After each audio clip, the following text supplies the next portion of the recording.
All right. So last week we walked down in your little book, they're in there as well, just a little flavor of some of the things we're going to be looking at in the book of Proverbs. And so we just briefly touched on a few of the three little passages.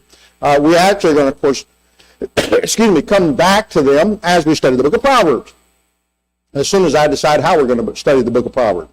But anyway, we're going to finish up what we're doing in our little book today. We ended with the idea of talking about two possible ways to achieve wisdom, if you remember last week. One, of course, is trial and error, and the other is listening to God and wisdom of others. And I think we all appreciate that we've all tried the trial and error part of it, only to find out that it didn't work out quite the way we would like for it to. And the likelihood is that we'll be very truthful with ourselves. We will continue to trial and error. We are humans. We do that. We like to think that we are in control, and that sometimes the only way we learn things well is by trial and error. Hopefully, the consequences of trial and error don't hinder your life too extensively, and so then we hopefully come back to awakening up and realizing there is an easier way and more wisdom. So the opposite, of course, in our study is to listen to God through the book of Proverbs, through what Solomon had to offer, and his insights are not new ones. I'm always quite intrigued to find that in our world, people use Proverbs but never ever cite Proverbs. You see, they don't want to say it came from the Bible, but you would be amazed at how many groups that are involved in our world in one way or another use the book of Proverbs. I was just doing a little research on some of the help groups in our world, like AA, and there's also Drugs Anonymous and other. They help people that have serious problems. And if you take their books that they use for these things, which I have most of them on my shelf, you will be surprised how much of Proverbs is found in those books, but they never once mention Proverbs. They might mention some great study or something or another, but in the end, the answer came from God. And they don't, of course, want to necessarily acknowledge that. AA is a little different. They'll say it's from a higher power now. They used to say it was from God. Now it's a higher power. But still, they avoid where the original source is. Personally, I like going back to the original source. It's a little bit more clear than some of what they try to do with it. So we're going to be spending, of course, our time in Proverbs here shortly and learning its beautiful insights. A superior way of gaining wisdom is what makes the book of Proverbs so valuable. Instead of wasting our short time here on earth trying to discover wisdom through the process of trial and error, we can go straight to the book of Proverbs. So that's kind of where we're going to start here in our lesson today. We have the privilege of going to it. It has the privilege of teaching us if we will listen, and its wisdom is very much eternal. There we can find wisdom that is. Now, curiously, we're going to talk a little bit about this morning. Proverbs comes from a certain perspective. In spite of all of Solomon's personal life choices that were not as good as they should be, he was still driven by wisdom that he asked God for, and he recognized where it came from. He took it for granted. Most of us may well as well. So we're coming to the book of Proverbs, or at least I am in teaching it, that one, it is divinely inspired of God. I come at it that way. If you're not coming at it that way, then you may find yourself not appreciating the book the way I appreciate the book. But if you're coming at it from the attitude of it is divinely inspired by God, what does that mean? If you go to the New Testament and look up the word inspired, you come to this side, it's driven, spoken by, created by, originates with our God. That's where it originates. So I'm coming at the book to literally tell myself as I study it that one, it is divinely inspired by God, and proven to be true by generations of righteous men and women who lived out their lives by the teaching found in it. So it's not, I don't go to it just with the idea, or even the inspiration by God, with the idea that out of some blue, I came to this conclusion. It has been used for generations upon generations upon generations all the way back to its origination by people who wanted to seek the wisdom of God. And we're going to see that in our lesson today. Jesus is no exception. He appears, by what he says in his Gospels, to have loved the book of Proverbs. We also find that the New Testament quotes it extensively. So obviously the apostles appreciated what the book of Proverbs had to offer. And how many of our sayings, if you will, Martin did a wonderful class on Sunday night on some sayings that weren't true type of thing, and which were kind of interesting. But interestingly, a lot of them find their origination, even though they quote it wrong, they find their origination in the book of Proverbs. And if you go back and read it, you'll see that. Well, the New Testament leans on a variety of occasions on the book of Proverbs. So it's not that I believe it just for the sake of believing it. It's based on evidence. That's why I believe it to be divinely inspired by God. The use of it has the desired effect. And we can do that with a lot of Scripture, of course. We're going to be doing that with the book of Proverbs. Express consent. There we go. Concisely, in ways easier to remember. A short sentence based on long experience. So one of the things the proverb, the reason why it is prose, you see, it's kind of poetry, written in that way on purpose, because it's easy to remember. You see, that they are written in such a way. In fact, for all practical purposes, if you read it in the King James, which spent a great deal of time trying to be poetic, it and the Psalms are best read in the King James translation of the Scripture. Not because it's superior, but because the King James writers recognized this was poetry and they tried to make it poetic in English. Okay? It's poetry, of course, in Hebrew. And the King James writers often took a little liberty, if you will, but they tried real hard to make it poetic. So a lot of people say, and I agree totally, that if you want to read the Psalms in something that's a little bit closer to the way the poetry should be appreciated, then read it in the King James, or learn Hebrew and read it in Hebrew. But you got to learn Hebrew first if you're going to enjoy the poetry of Hebrew. So most of us aren't going to do that, but it's amazing how often we will go back to that because the King James language of the English language is very poetic in itself. So we can appreciate that to some extent. Proverbs is the same way. Yes, the value of the book of Proverbs is that it provides the wisdom of God himself. This is not to say that it takes little effort to glean from this wisdom. Now, it's important for us to appreciate the fact that it's one thing to hear the words of God and say, that's what he says and that's best for me. It's a little different to put it into application. You know, I mean, and it really. Most of that has to do with the fact that we're sinners. And so we have a hard time adhering even to things that we know that are absolutely best for us. We have a tendency to get stuck in our rut, whatever that rut may be, and then we're comfortable there. And so we don't really want to change it. So sometimes we find that we keep trying the wrong thing over and over, thinking somehow or another by trying it over and over, we're going to come out with a different outcome. What we find is that we try the same sin over and over, and the outcome is still exactly what it was before. Not a pleasant experience.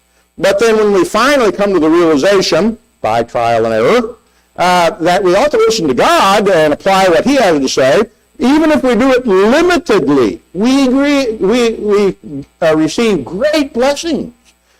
We do obey the truth limitedly because we're sinners.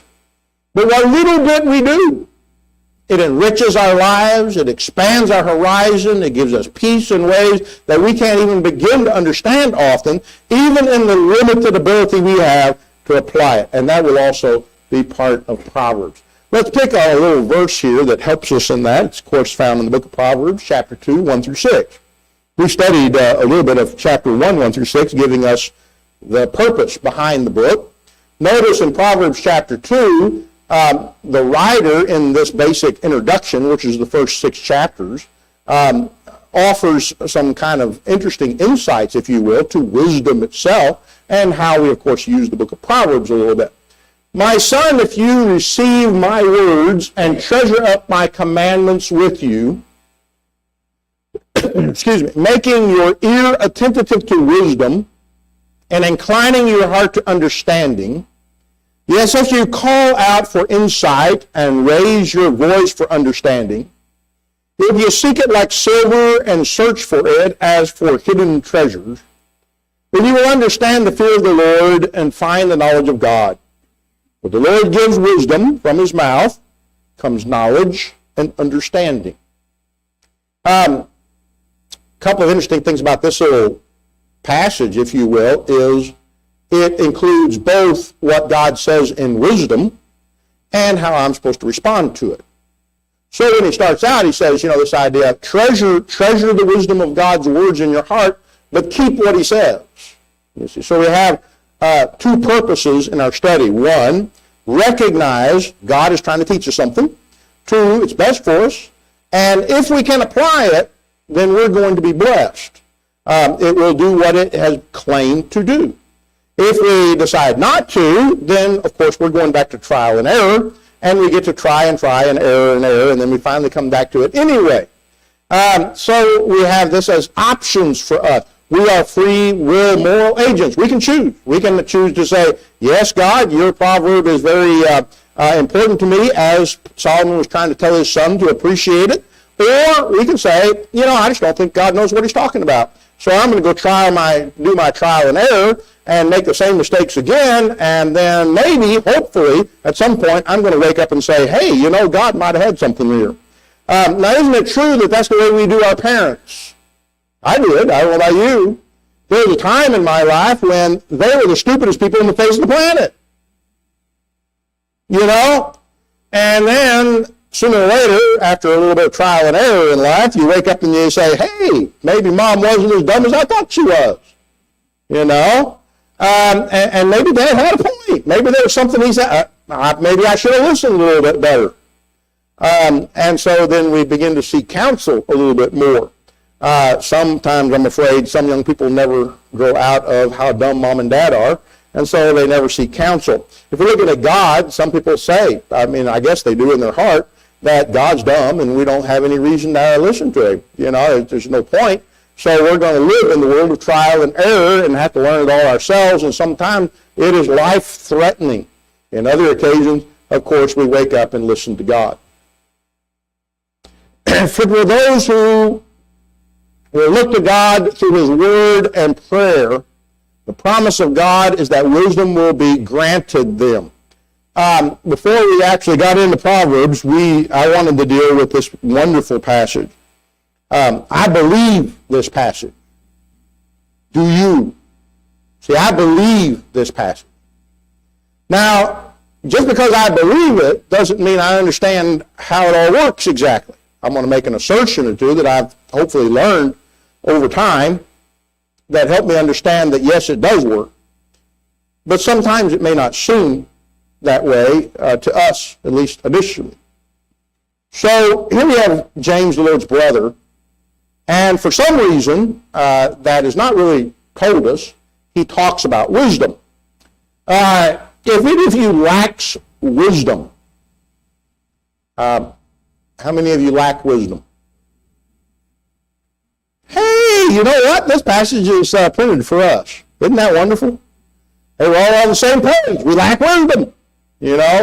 How often do we lack wisdom? All the time. How frequently would we like to have more wisdom? All the time. On and on and on goes this picture, right? We're not delusionary, I hope, anyway. Maybe that's why James, Lord's brother, wrote this, was that he realizes this is a universal problem. You see. So he says, if any of you lacks wisdom, trial and error until you figure it out. No.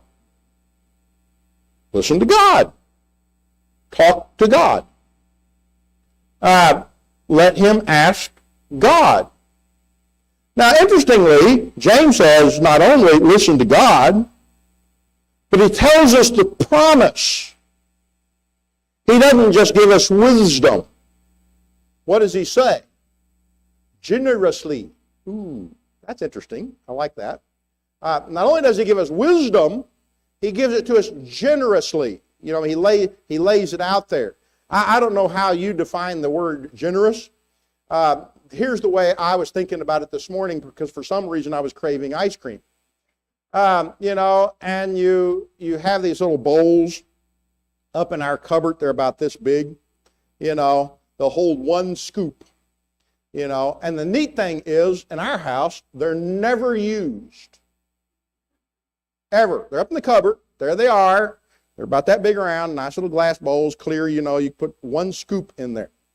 Now, the reason they're never used is because one scoop doesn't do it. Period. Now apply, so we use the big bowls, right, And so you're over visiting and you say, how many scoops? Now apply the word generous to it, right? That doesn't mean 2 or 3. It means 5, at least, minimal, 5, No, this 2 or 3 thing. If I'm going to get the bowl out, because if I'm going to do it in minuscule ways, then let's get the little cuppies out, And then we all sit there very nicely and act like we're enjoying our ice cream when we really want 5 scoops. Generously. You see, he generously lavishes it on us. He says that.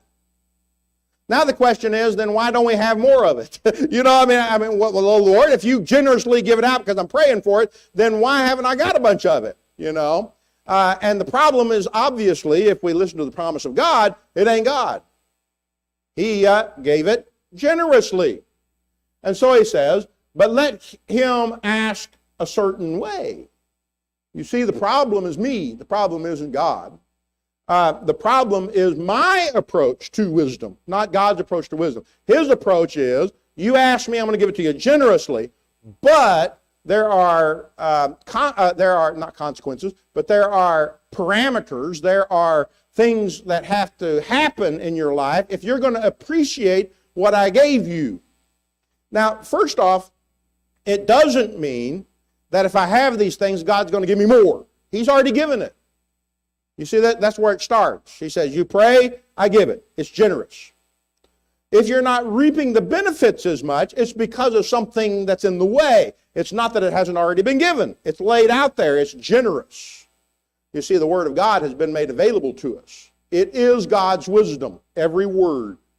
And it has been generously lavished out there on a world, and the world has translated it into every known language on the planet. It's still the most sold book, even though it's the least read book. And we have the availability of it absolutely everywhere. So the problem is not that God hasn't kept His promise. He kept His promise. The book of Proverbs has been standing for a very, very long time. It's the use of the book of Proverbs that poses the challenge on the individual. So we come at, but let him ask in faith with no doubting. How are you doing? When I don't know about you, I guess I don't know about you. Maybe I do know about you, but maybe I don't know about you, But I'm not going to tell you that I don't doubt. Anybody here doubt? We all doubt. It's part of the human makeup, okay? It's a reality. We doubt. So you see the obstacle we're trying to overcome. And it's a difficult obstacle. See, God's done His part. He's gone way out on a limb with wisdom. But we struggle. Now, guess what, too? It's normal. It isn't something, it's normal as long as sin is imposed upon this earth, and that started way back in Genesis. All right? So let's not beat up ourselves too much to say, well, I wish I didn't doubt as much because then I'd have more wisdom. Well, that's true, but the reality of it still is, even the best doubt. What about Thomas? Remember him? Don't you like Thomas? I like Thomas. I think it's really sad that history, all of history, calls him, he was a great apostle. Do you realize how great an apostle he was? He is a great apostle. But, he doubted. Now, the doubt didn't last very long. For long, he was on his face. My Lord and my God. But forevermore, he is enshrined with the idea, well, it's doubting Thomas. Well, guess what? I guess forever I am doubting Kevin. It's what it is. Okay. But we realize, I hope anyway, that if we can deal with a little bit of our doubt, we're going to gain wisdom. You see the challenge. We did just a little of it. We're not going to extinguish all of it. We're not capable of that. But if we can deal with a little of it, if we can work with a little of it, if we can begin to work out our doubt in God and His ability, then we might be amazed at what we can accomplish. Those who doubt is like a wave of the sea that is driven and tossed by the wind. For that person must not suppose that he will receive anything from the Lord. He is double-minded, unstable in all his ways. Well, that about depicts us, doesn't it? I mean, that's a pretty good description. It fits us real well. So the appreciation is, one, we pray, God lavishes it out, and then we begin to deal with our doubts, our struggle. One of the reasons we study, one of the reasons we come together in fellowship, one of the reasons we try to enjoy each other's company, because it's comfortable company. You see, there's so many things about being around church members that are nice. I don't have to worry about listening to a bunch of bad language. You know, some of you work in this world and you have to live with it. You go to work, you got it. There's nothing you can do about it. You can't change them. You're not going to change them. You live with it. But when you come around the church, isn't it nice? You know, you just come in. You don't have to sit there around and listen to all that. You know, I don't have to listen to foul jokes around members of the church. Rarely. Once in a rare while maybe, but rare, very, very, very, very rare have I ever gone to a church function and had to sit around and listen to foul jokes. Instead, what I hear is laughing and fun and joy and things going on, and we're just having a good time. Maybe all light and it may be all easy, but it's just fun. You don't have to worry about all those things. You don't have to worry about money when you're around members of the church. You may worry when you get home, but when you're with the members of the church, you're just all, you see, you don't worry about these things. You don't have to. Because we all have our problems, and that may be true, but we don't have to all sit around and wallow in them. We're together.